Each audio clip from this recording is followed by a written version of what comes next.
When child labor became such an insanity in the Second Industrial Revolution in the 1800s, the Methodist Church got really fired up.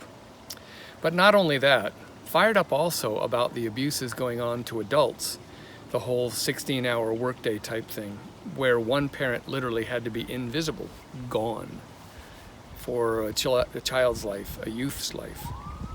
And the Methodist Church stood up strong for the unionizing movement, powerfully. Matter of fact, a major support for the union movement was the Methodist Church. Now,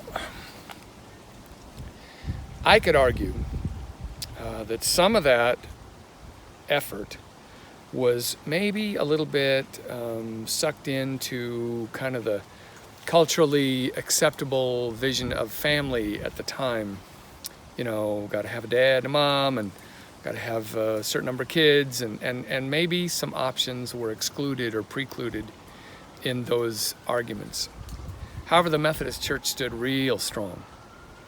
And then in the 1900s, you know, during my lifetime, the 20th century, there was this corruption that happened in unions. And the political fallout of many, many processes led to uber right wing that began to argue against unions so that, you know, the wealthy could create jobs.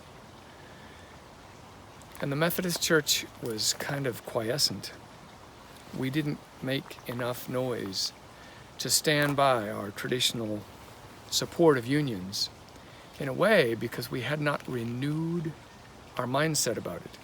It had become a given. Unions started taking really strong impact in the country. They were doing a really good job.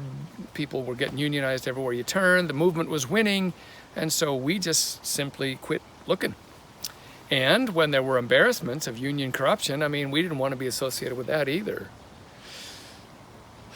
But as an example for us, as we look at modern social movements, the Methodist Church kind of goofed up at this point by forgetting to renew the conversation, by forgetting to keep at educating our church people about the rights of people who were on the working end, and about the danger of giving way too much power to people who could then control and eliminate backup systems and health systems, and otherwise damage the poor class or create one.